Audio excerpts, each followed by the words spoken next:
ये भगवान की योग माया बड़ी विलक्षण, विचित्र और अलौकिक है। आपका जैसा भी भाव वैसे आपको भगवान दिखाई दे रहे, पक्का मानिए।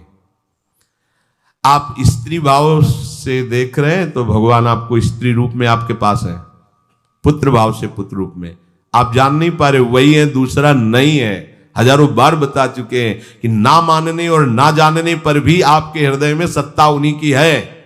जिस दिन वो भगवान अंतर ध्यान हो जाते, प्यारे पुत्र, प्यारी पत्नी, प्यारे सुहृद मित्र आदि को आप चिता में जला देते हैं, तो था ना आपके हृदय में आदर, पर आप अनजाने से भी भगवान का ही आदर करते हो। अगर जान करके आदर कर लो तो तुम मुक्त हो जाओ इस दुख से, इस प्रपंच से। श्री भगवान कहते हैं कि मेरे अज अविनाशी स्वरूप को ये मूढ़ लोग नहीं जानते हैं, केवल वही जान सकता है जो मेरा आश्रय लेकर के मेरे को पुकारता रहता। भजन का मतलब तब पुकारना, भगवत चिंतन करना। वेदाहम शमतीतानि वर्तमानानि चार्जुन भविष्याणि च भूतानि माम तु वेद न कश्चन।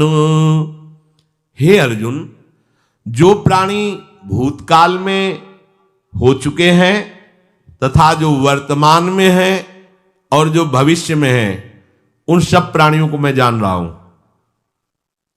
जैसे आंवला ऐसे रख लो तो चारों तरफ से देख सकते हो, ऐसे भगवान अनंत ब्रह्मांडों को, जीवों को एक साथ देख रहे हैं। यही भगवान की भगवत्ता है, एक साथ देख रहे हैं। कोई भी जीव ऐसा नहीं है जिसको भगवान का दुलार नहीं मिल रहा हो, कहीं भी हो, अनंत ब्रह्मांड सबके लिए जो आवश्यक हो भेज रहे। कोई भूखा नहीं रह सकता। एक बार वीर शिवाजी समर्थ गुरु श्री रामदास स्वामी जी के पास गए और कहा कि स्वामी जी अकाल पड़ा हुआ है, तो हमने सारा का सारा खजाना खोल दिया और सबको पवाया। तो गुरु बड़े कृपा सिंधु थे, उन्होंने देखा कि इनके हृदय में एक गर्व का अंकुरण हो रहा है कि मैं भरण पोषण किया सबका अकाल में। तो उन्होंने कहा कि शिवू यह थोड़ा उठाओ, आओ चलो हमारे साथ। एक बड़ा पत्थर का, इसे तोड़ो। महाराज जी तोड़ा, हटाया तो नीचे मिट्टी में दबा हुआ स्वस्थ मेढक एक ऐसा, बिल्कुल। बोले इसको किसने दिया?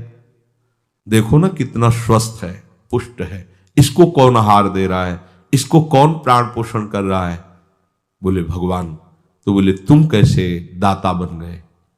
संपत्ति तो सब भगवान की है, भगवान ही सबका, ये अहम मत करो कि तुम पोषण करते हो। नहीं, छोटी सी वृत्ति को भी गुरुदेव बर्दाश्त नहीं करते।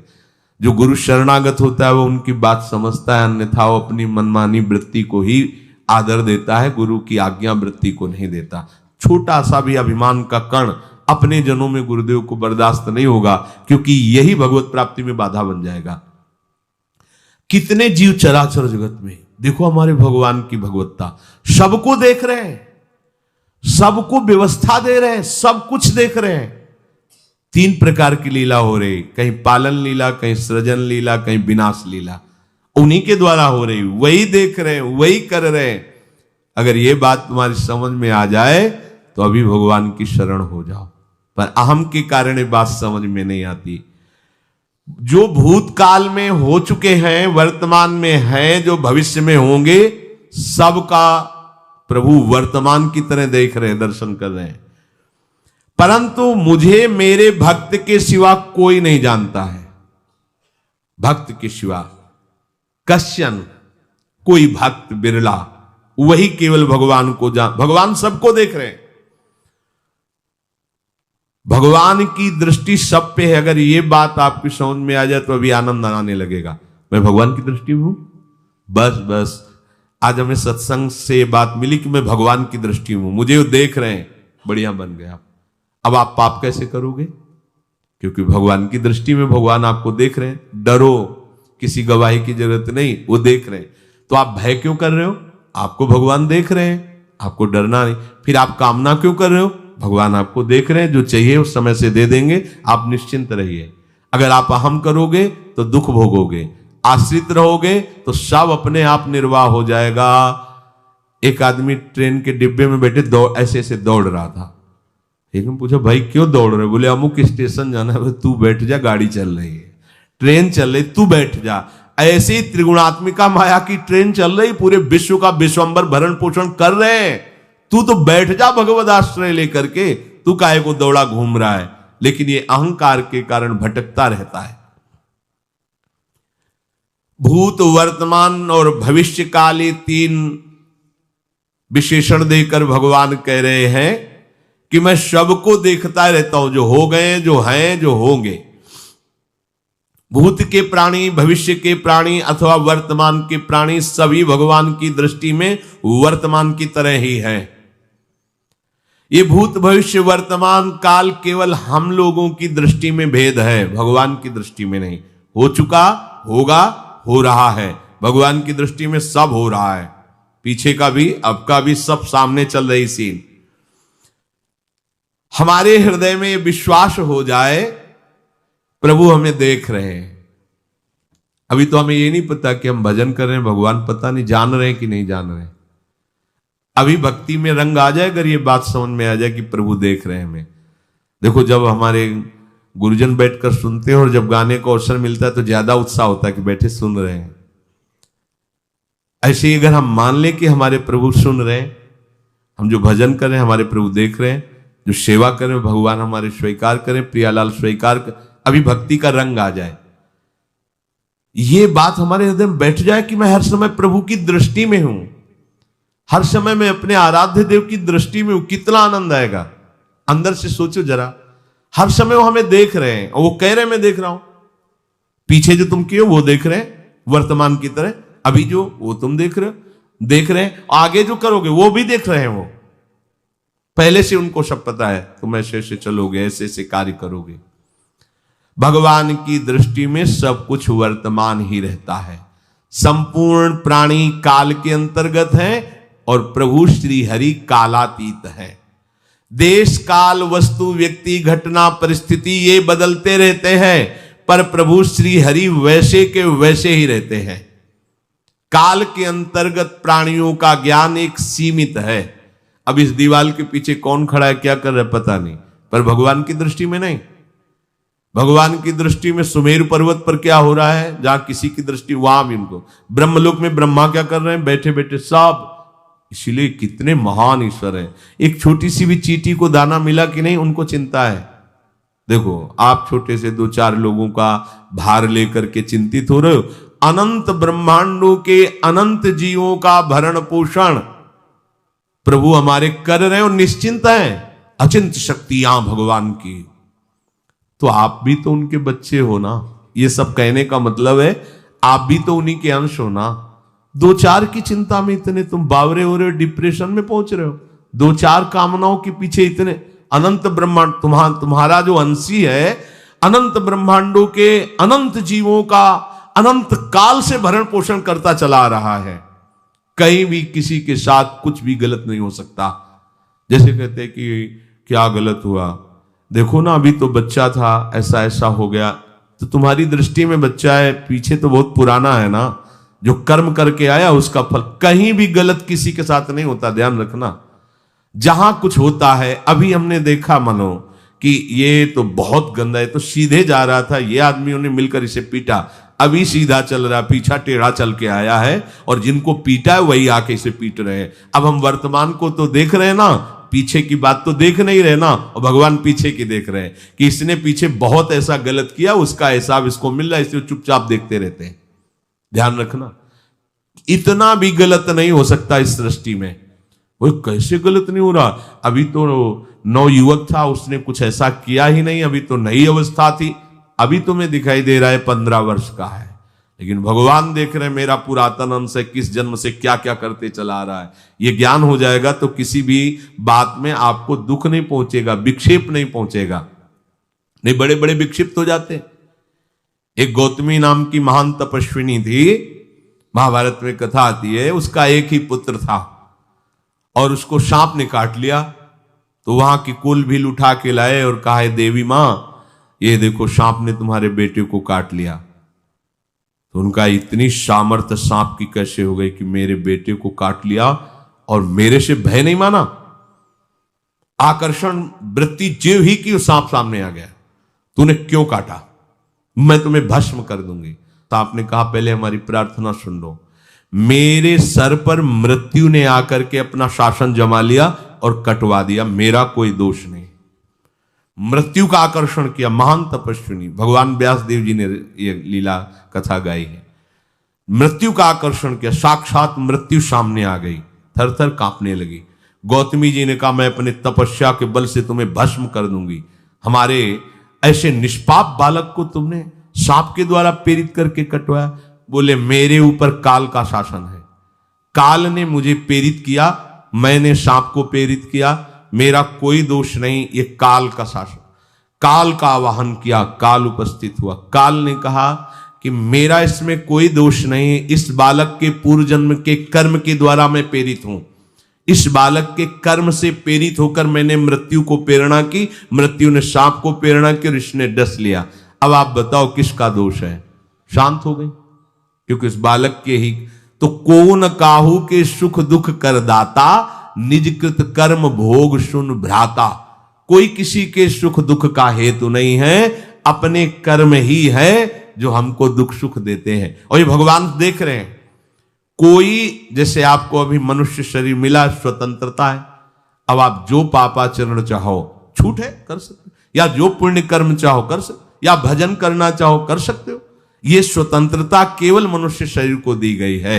आपको जो पूर्व भोग मिल रहे हैं वो आपके पीछे के कर्मों के हैं। तो जो ज्ञानी जन होते, विवेकी जन होते, आए हुए प्रारब्ध को भोग लेते, नया कोई पाप नहीं करते, निरंतर भजन करते रहते, भगवान की कृपा से मुक्त हो जाते। अगर भगवान की शरण में नहीं होगे, भजन नहीं करोगे, तो आपके ऊपर बहुत से ऋण है, दुर्गति हो जाएगी। ऐसा नहीं है। आप यहां भी तो देखो ना, आपके मकान, आपका व्यापार, सब कुछ आपका कहा जाता है, लेकिन सब कुछ सरकार का है। हर चीज का टैक्स देना पड़ेगा तुम्हें। पानी का भी टैक्स देना पड़ेगा, मकान का भी टैक्स देना पड़ेगा, और तुम भी जो करोगे वो पैसा दो सरकार को। टैक्स तुम ऐसे फ्री थोड़ी जा नहीं होता, देना पड़ता है ना। आप मान लो नौकरी कर रहे हो कि हमारी नौकरी करे, तो उसमें सरकारी टैक्स कटेगा आपका, क्योंकि आप सरकारी आदमी हो, भारत देश के वासी हो। ऐसे ही ये टैक्स लगे हुए सरकारी भी, मातृ ऋण, पितृ ऋण, ऋषि ऋण, ये टैक्स है। ऐसा नहीं कि तुम कमाओ खाओ और इसके बाद मर के जाओ स्वर्ग मिलेगा। टैक्स चुकाओ। ये मनुष्य शरीर मिला, इन ऋणों से मुक्त हो। अगर नहीं हुए तो भी तुम्हें दुर्गति होगी। आप देखो, जब कभी ऐसी सूचना मिलती कि अमुक आदमी का अमुक धन पकड़ा गया, तो इनाम दिया जाता है क्या कि इतना कमा लिया? सजा दी जाती है। तुमने टैक्स की चोरी की, अगर चोरी नहीं की, मेहनत से कमाया या व्यापार से कमाया, दिया नहीं सरकार को, हां दिया नहीं, इसीलिए तुम्हें टैक्स की चोरी का दंड मिलेगा, सारा धन अपहृत हो जाएगा, तुम्हारी निंदा होगी, तुम्हें सजा मिलेगी। बोलो मिलती है नहीं? ऐसे ही ये लड़का, बच्चा, पत्नी, पुत्र, परिवार जो भी है, ये सब श्री भगवान का तुम्हें टैक्स देना है। क्या टैक्स देना है? भगवान की शरण होकर उनका सुमिरन करो, सारे ऋणों से वो मुक्त कर देंगे। एकादशी स्कंद में कहा है, मेरा भजन करने वाले का कोई ऋण नहीं रह जाता। और नहीं तो महाभारत में ही प्रसंग आता है, एक जरत्कारु नाम के ब्रह्म ऋषि थे। ऋषि और भक्त में बड़ा अंतर होता है। वो तपस्या प्रधान, जैसे दुर्वासा ऋषि तपस्या प्रधान थे, वो बाल ब्रह्मचारी और तपस्या से युक्त एक दिन भ्रमण कर रहे थे, तो आवाज आई, मेरी रक्षा करो, मेरी रक्षा करो। तो उस आवाज की तरफ बढ़े तो देखा कुएं में उल्टा लटके हुए हैं बहुत से ऋषि, और एक केवल तंतु है, एक केवल तंतु है जिसमें दो चूहे लगे हुए उसको भी काट रहे हैं, एक काला और एक श्वेत। तो उन्होंने देखा और दयालु हो गए कि ऋषियों, मैं तुम्हारी कैसे रक्षा कर सकता हूं? तो उन्होंने कहा कि ये जो दो चूहे हैं रात और दिन हैं, और जो हम लोग हैं ये तुम्हारे पितर हैं। ये चूहे तुम्हारी आयु को काट रहे हैं, एक तंतु हमारे कुल में केवल तुम ही हो, और तुमने तपस्या की ठान ली, ब्याह किया नहीं, गृहस्थ धर्म में गए नहीं, पुत्र हुआ नहीं, तो तपस्या में, भक्ति में एक दम है कि सब ऋणों से मुक्त कर देगी। ये बात ध्यान रखना। तपस्वी अलग है, भक्त अलग। इसलिए पीछे चर्चा आई थी कि तपस्वियों से भी अधिक, ज्ञानियों से भी अधिक, कर्मकांडियों से भी अधिक वो मेरा भक्त योगी होता है। तुमने तो ब्याह किया नहीं, तो अब ये तंतु रात दिन तुम्हारे जीवन को काट रहे, जहां तुम खत्म हुए हम सब नरक में गिर जाएंगे। पितरों ने कहा तुम पितर ऋण से युक्त हो, मुक्त तभी होगे जब ऐसा करो। वो दृश्य खत्म, अंतर ध्यान हो गया। वो बड़े दुखी हुए कि क्या करें, तो उन्होंने मन में निश्चय किया कि एक ब्याह तो करूंगा पितरों के उद्धार के लिए। इतने बड़े तपस्वी हैं जरत्कारु जी, बड़ी महिमा है, लेकिन बात यहां फंस गई। पितृ, उन्होंने मन में निश्चय किया कि कोई आके अपनी कन्या दे दे और उसका भी नाम जरत्कारु हो। मैं बिल्कुल भरण पोषण नहीं करूंगा और कभी हमसे कोई प्रश्न ना करे। ऐसी अगर कोई कन्या देगा तो मैं स्वीकार कर लूंगा। अब ऐसे ना नगर जाना है ना किसी से बात करनी, तो वृक्षों से कहते अपने पितरों के उद्धार के लिए मैं चाहता हूं कि कोई पाणी ग्रहण संस्कार करा दे, कोई हमारे नाम की कन्या को दे दे, और ऐसा ऐसा व्रत है। ऐसा ही बोल रहे थे, वासुकी नाग उपस्थित हो गए और उनकी बहन का भी नाम जरत्कारु था। उन्होंने कहा सुनिए महाराज, मैं नागराज वासुकी हूं, सब देव रूप में, कोई ऐसे नहीं सांप वैसे बने, देव रूप, और सुंदर कन्या जरत्कारु। बोले ये कन्या मैं आपको समर्पित करता हूं, हमारा सौभाग्य होगा आप जैसा महर्षि हमारी बहन का पति बने। इसका भी नाम जरत्कारु है, और आपकी जो इच्छा है कि मैं भरण पोषण नहीं करूंगा तो मेरे पास संपूर्ण वैभव है, आप भी पधारिए, मैं आपका भी भरण पोषण करूंगा, अपनी बहन का भी। तीसरी बात, मेरी बहन इतनी शास्त्र सम्मत आराधना से युक्त है कि वो कभी आपसे प्रश्न ही नहीं करेगी, तो उनका स्वीकार है। प्रसन्न हुए, चले गए। काफी समय तक उनके महल में रहे। एक दिन जरत्कारु अपनी जरत्कारु पत्नी की गोद में सर रख कर ऐसे लेटे हुए थे, सो गए। और शास्त्रज्ञ थी, संध्या का काल था। संध्या काल में निषेध है मैथुन करना, भोजन करना और स्वाध्याय करना, ये सब संध्या काल में बस भगवत स्मरण परायण लोकवत। लेकिन हमारे यहां महारानी जी की संध्या आरती और संध्या भोग लगने के बाद ये, इसीलिए वृंदावन धाम इसका कहीं भी ये वेदान्न संन्यस्त, वेदों से भी ऊपर उठी हुई रसमयी रसोपासना है, प्रियालाल की महल है। ये जगत सिद्धांत नहीं है, ये जगदीश का भी सिद्धांत नहीं है, ये प्रेम सिद्धांत है। वृंदावन नित्य विहार रस है, इसलिए इसको बीच में बता देते हैं, कहेंगे दूसरे को तो, और यहां शाम के तो भोग ही लगता है, गान बजान होता है, बकाया सिद्धांत है। आंख मूंद करके या तो गायत्री जप या जो गुरु मंत्र चुपचाप शांत भाव से जपे, ऐसा। अब वो इस चिंता में थे कि मेरे पति का धर्म जा रहा है, और मैंने आज तक कुछ बोला नहीं अपने पति से। अगर बोलती हूं तो हो सकता है ये नाराज हो जाए और छोड़कर चले जाए। अगर मुझे छोड़ देते हैं और इनका धर्म बचता है तो ये ठीक बात रहेगी। कितनी विवेकवान है। अगर ये सोते रह गए और सूर्य अस्ताचल को चले गए तो इनका धर्म लोप हो जाएगा, ये मैं होने नहीं दूंगी, अपने पति का धर्म लोप नहीं होने।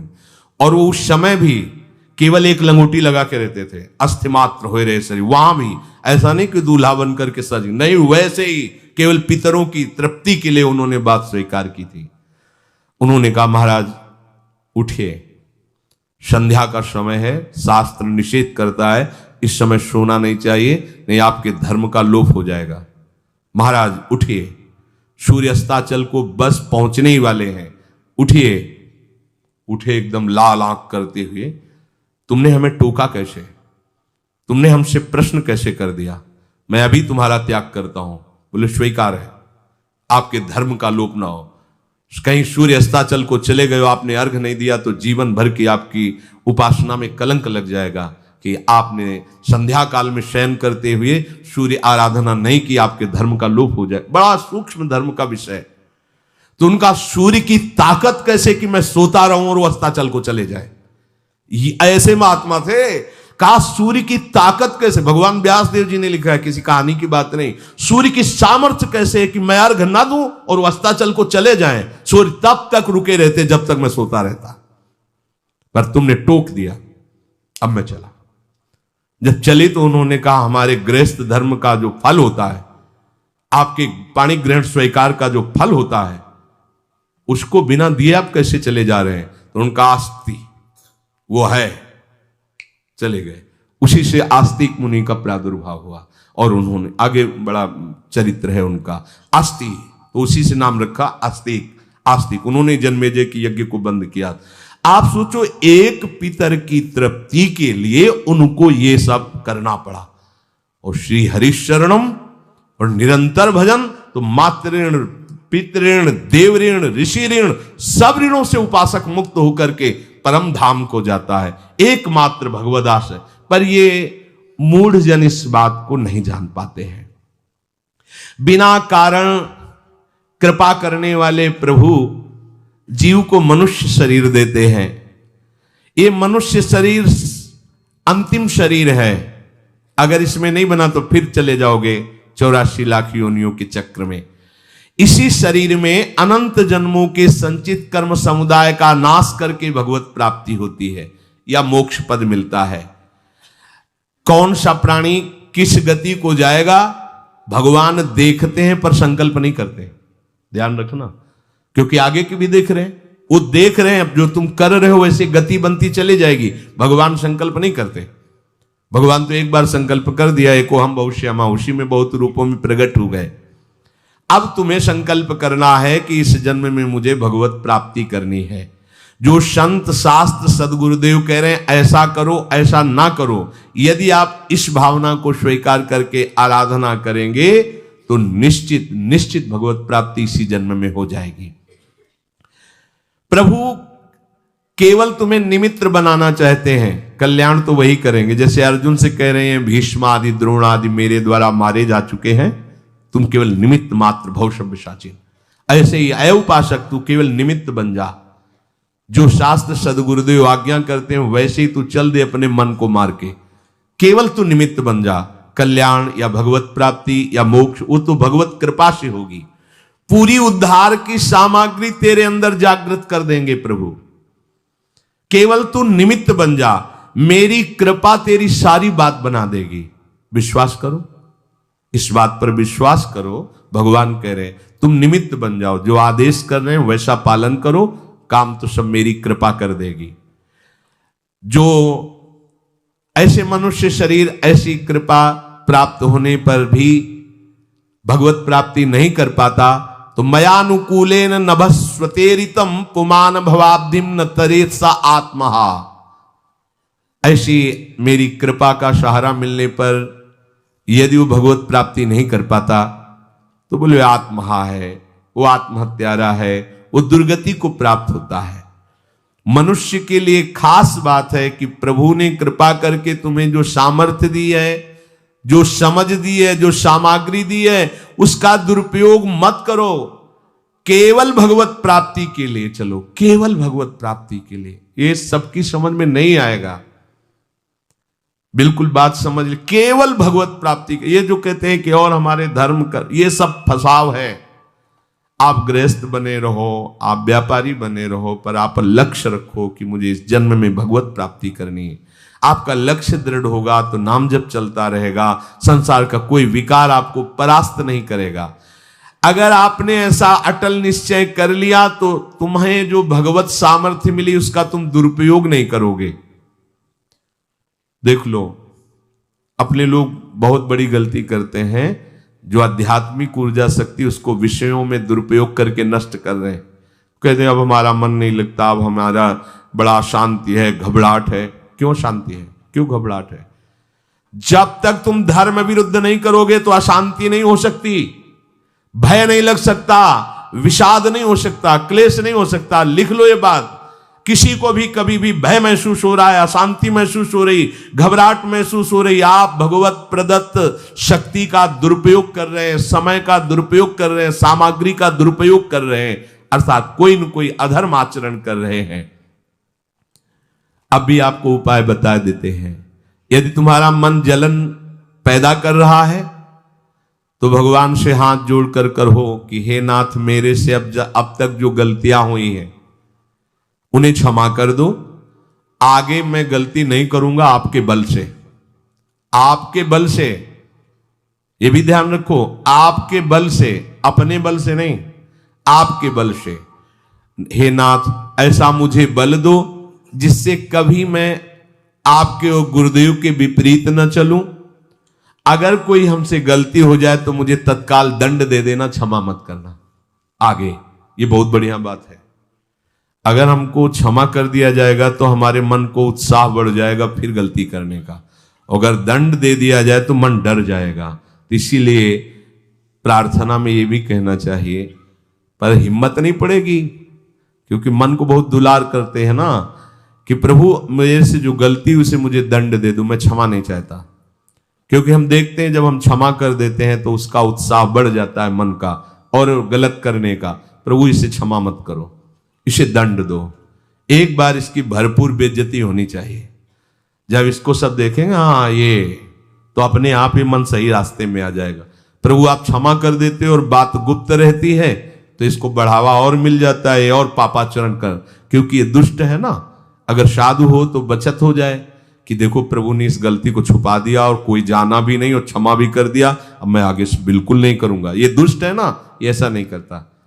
क्षमा हो गई तो उसको लगता है आगे भी क्षमा हो जाएगी, चुपचाप चलो मनोरंजन करते हैं। नहीं प्रभु मुझे दंड दीजिए, जैसे कुंती जी कहती मुझे विपत्ति दीजिए, ऐसे उत्तम भक्त वही है।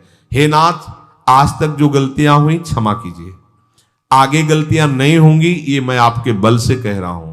प्रभु यदि मेरे से चूक हो जाए तो आप क्षमा मत करना, मुझे दंड देना जिससे मेरा सुधार हो जाए, मैं आपके अनुकूल चलने लगूं।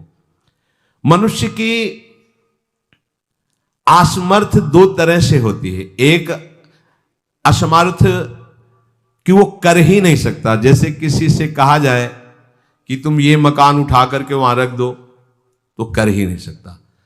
ऐसी सामर्थ्य जो आप में करने के लिए भगवान कभी आदेश ही नहीं देंगे, ध्यान रखना। एक बात ध्यान दीजिए, कोई भी ऐसी भगवद आज्ञा या गुरु आज्ञा नहीं होती जो आप नहीं कर सकते। आप जो कर सकते हैं वही आज्ञा होती है। दूसरी असमर्थ ये होती है कि करना चाहता हूं, समय भी है, पर पता नहीं कोई अंदर से करने नहीं देता। भजन करना चाहता हूं, ब्रह्मचर्य से रहना चाहता हूं और अनुकूल कृपा भी है, सत्संग मिल रहा है, धाम बात सब, पर कोई हमारे ऊपर सवार हो जाता है और हमसे ऐसा करवा लेता है। यह है प्रमाद, यह है मूढ़ता। यह साधक को नष्ट कर देती है। दो प्रकार की असमर्थता की बात हुई। एक ये कि भाई हम असमर्थ हैं, कहा गया कि इस मकान को वहां उठा के रख दो, नहीं रख सकते, तो ऐसा आदेश ही भगवान और गुरुदेव का होता नहीं होगा। और अगर आदेश हो गया है तो आप उठा के देख लेना, आप उठा लोगे।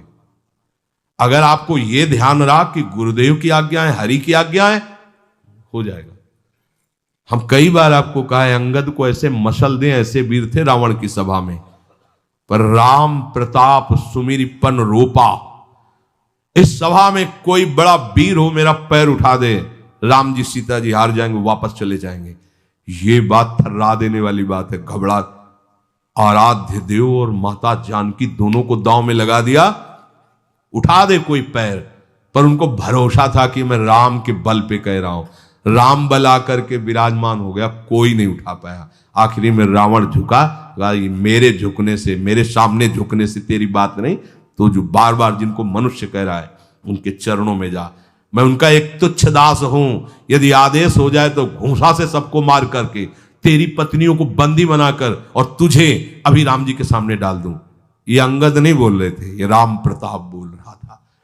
ऐसे ही यदि आपको आदेश कोई शास्त्र का या गुरु का है तो आप अक्षरशः समझ लीजिए उसमें उनका बल भी है, पर हम लोग उस बल का तिरस्कार कर देते हैं। थोड़ी सी मन की डालकर उसको हल्का किया तो वो बल वापस हो गया। सीधे जो बात मानी जाती है उसमें उनकी कृपा शक्ति होती है, और जो अपनी मन की लगा की जाती है वो साधन होता है। कृपा शक्ति और साधन में अंतर होता है। तो जो हम कर सकते हैं, आदेश है, हम करना भी चाहते हैं और नहीं करते हैं, इसका हमारे अंदर प्रमाद का राज्य है। प्रमाद। लोग कहते हैं कि पता नहीं कोई हमारे दिमाग में आके कर जाता है। हाँ, भूत आता है, भूत। अब ऐसे लोगों को बावरा कहते हैं। अब इनको ऐसी जगह पहुंच जाए जहां सही निर्णय नहीं होता, और ये कर देना वो कर देंगे। उनको लगता है कोई है, बोले है ऊपरी चक्कर है, अल्ले ऊपरी चक्कर हो, घूम रहे हैं पागल बने, ऊपरी चक्कर कुछ नहीं, ऊपरी चक्कर नहीं, भीतरी चक्कर है। ये भीतर का तुम्हारा वासनात्मक प्रपंच ही तुम्हें नचा रहा है। विवेक का जागरण करो। किसी के साथ, अरे प्यारे तुम हरि के अंश हो। स्मशान में रात्रियां व्यतीत हुई, स्मशान में गंगा के किनारे भूतों के बीच में, कोई भी नहीं, कुछ नहीं। सीम की चाप सके को तासु बड़ रखवार रमापति जासु, अकेले, न युवक अवस्था, कोई साथ देने वाला नहीं, अंधेरा, कोई टार्च नहीं, कोई व्यवस्था नहीं, हर समय एक अपार आनंद, भगवदानंद। कोई भय छू सकता है? हर समय हरि की दृष्टि में आप रहते हैं। आप भी ये प्रमाद मत कीजिए, ये प्रमाद है और कुछ नहीं है जो आप आचरण विरुद्ध कर देते हैं। अब क्या होता है, वो समझ पाता नहीं, उसके पीछे कर्म परंपरा लग जाती है, फिर वो हार जाता है कि मेरे से भजन वजन नहीं होने वाला, संयम से नहीं चलने वाला। अब वो योनि पर योनि प्राप्त करता चला जाए, ये योनि यो योनि। भगवान के स्वभाव को समझो और उनके आश्रित हो जाओ। कोटि विप्र बदल आ गए जाहू, आए सरन तजो नहीं ताहू। जो नर होए चराचर द्रोही, आवे सभय सरन तक मोही। तो तज छल कपट मोह मद माना, करूं शब्द ते साधु समाना। एक बार जीवन को प्रभु के चरणों में अर्पित कर दो, बस प्रभु सब संभाल लेंगे अपने बल से। अपने बल से संभालने का तात्पर्य है आप उनकी आज्ञा पालन का प्रयत्न करो। प्रयत्न की सफलता प्रभु के द्वारा होती है। जब हम प्रयास करते हैं ना, तो प्रभु हमें आगे से आगे रास्ता देते चले जाते हैं। और ये जन्म भगवत प्राप्ति होनी ही चाहिए। अब इसके नीचे सौदा मत कर लेना। प्रभु से मिलने के सिवा और कहीं सौदा न कर लेना, क्योंकि आपके पास धन है। ठग लोग आएंगे आपको ठगने के लिए, ये भोग भोग लो, ये भोग भोग लो। कैसे बताएं? यदि तुम भगवत आश्रित हृदय से हो जाओ तो स्वप्न में भी तुम्हें डिगने नहीं देंगे। एक बार किसी उपासक ने अपना अनुभव बताया कि स्वप्न में उसके सामने कई भोग सामग्रियां से भरा हुआ मकान, सब व्यवस्था, एक बहुत सुंदर तरुणी, बस हमने आपको पसंद कर लिया। ये स्वप्न की बात, हमने आपको पसंद कर लिया, हम जिसकी खोज में थी वो आप हमें मिल गई, बस अब तो हमारे जीवन धन आप ही हो। वो सुनने लगा, मतलब उसको अच्छा लगने लगा ये बात सुनने में। इतने में ही एक देवी प्रकट हुई, इतना सुंदर रूप कि करुणा बरस रही थी उस रूप से, और स्पष्ट कहती ये छल है, ये कपट है, झुकना मत, देखना मत, इसकी सुनना मत। यदि सुन लिया और इसके प्रलोभन में झुक गए और इसको देख लिया तो तुम चले जाओगे, तुम्हारा आंख खुल गई। बड़ा आनंद हुआ उस उपासक को कि स्वप्न में भी आश्रयदाता उसको डिगने नहीं देते। स्वप्न में भी, ये बात समझ लो, स्वप्न में भी भय आने नहीं, स्वप्न ही था। हो सकता था स्वीकृति उस उपासक के हृदय की हो जाती, लेकिन जगने पर हाहाकार मच जाता कि कैसे स्वीकृति हो गई। पर देखो, जिसका आश्रय लिए वो उससे सुंदर रूप लेकर खड़ा हो गया और समझा रहा है छल है, कपट है, झुकना मत, देखना मत। आप तो केवल आश्रित होके तो देखिए, जागते हुए, सोते हुए, स्वप्न में, ये तुम्हारी अवस्थाएं, प्रभु की नहीं है।